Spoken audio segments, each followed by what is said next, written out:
इसके साथ ही दूसरा होता है इरोजन, जो सबसे ज़्यादा ज़रूरी होता है, इरोजन। और इरोजन पे आपको हर बार क्वेश्चन पूछा जाता है। देखो, और देखिए वेदरिंग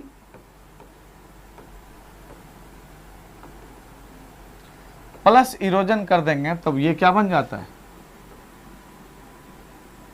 डेनुडेशन बन जाता है, जिसको अनाच्छादन बोलते हैं हिंदी में। अपक्षय प्लस अपर्दन बराबर अनाच्छादन, ये सारी चीजें होंगी। इरोजन में ध्यान रखिए कि एक वर्ड आया था साइकिल ऑफ इरोजन, जो हर एग्जाम में ही फेमस क्वेश्चन के रूप में आता है, सभी लोग ध्यान दें। साइकिल ऑफ इरोजन देने वाले व्यक्ति का नाम था डेविस। डेविस महोदय ने ये साइकिल ऑफ इरोजन कॉन्सेप्ट दिया। डेविस ने ये साइकिल ऑफ इरोजन कॉन्सेप्ट किन किन लोगों के ज्ञान से दिया, उसमें समझिए। सबसे पहले कहा जाता है एक व्यक्ति था, नाम था हटन, जिसने cyclic term first time geomorphology में लाया। वहां से इन्होंने साइकिल टर्म को वहां से डिराइव किया। तो साइकिल शब्द किससे लिया, हटन से। एक व्यक्ति का नाम था डार्विन। डार्विन महोदय ने, आप इसको देख लीजिएगा, डार्विन ने कॉन्सेप्ट दिया origin of species and development. तो देखो, डेवलपमेंट का जो कॉन्सेप्ट है, स्पीसीज का डेवलपमेंट 3 प्रोसेस से होकर गुजरता है, यूथ, मैच्योर और ओल्ड।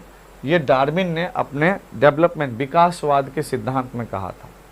उससे इन्होंने 3 स्टेज लिए। और एक व्यक्ति का नाम था पॉवेल, और पॉवेल से इन्होंने बेस लेवल थ्योरी के आधार पर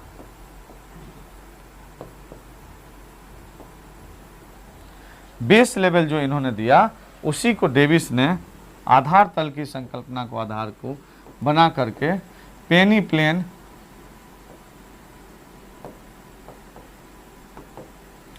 शब्द को दिया।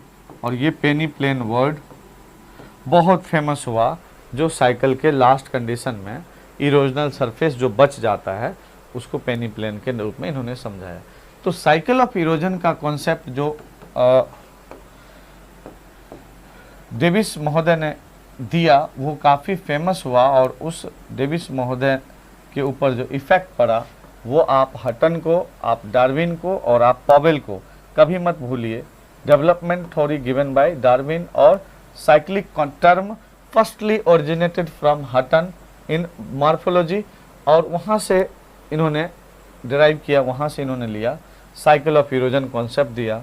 और पॉवेल से बेस लेवल थ्योरी लिया कि फाइनली कोई भी लैंड फॉर्म्स हो, एक बेस लेवल पे जाके उसका एंड होता है। अब मैं यहाँ साइकिल ऑफ इरोजन में डेविस के ऊपर थोड़ा सा चर्चा चला लूँ। डेविस देखिए, डेविस महोदय ने जो कॉन्सेप्ट दिया साइकिल ऑफ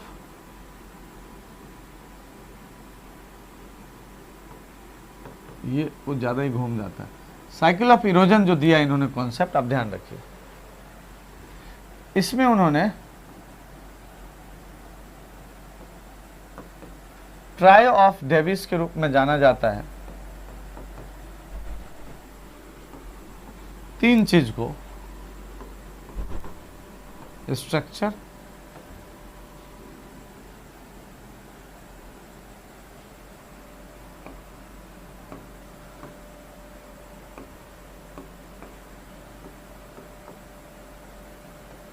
स्ट्रक्चर,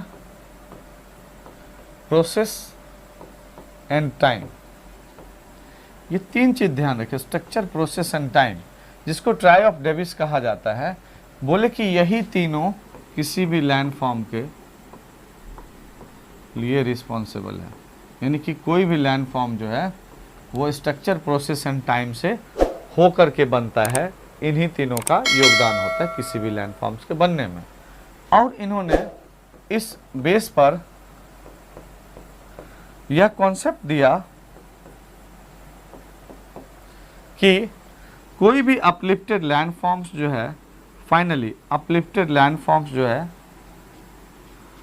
वो अलग अलग उससे गुजरते हुए, 3 स्टेजेस से गुजरते हुए फाइनली किस में कन्वर्ट हो जाता है, पेनी प्लेन में।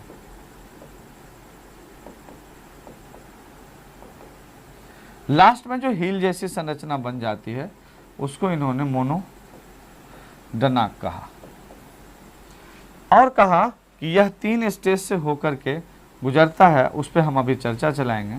बट ये जो अपलिफ्टेड लैंडफॉर्म है, अपलिफ्टेड लैंड है,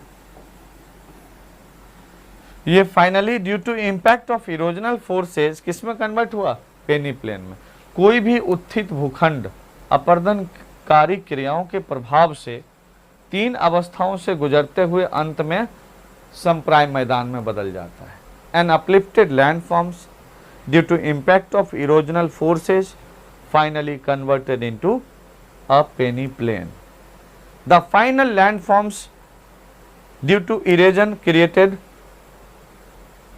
by rivers, that is called penny plain. This is the combination of flood plain and you can say last erosion of erosional surface by the river. इसको Davis ने समझाने की कोशिश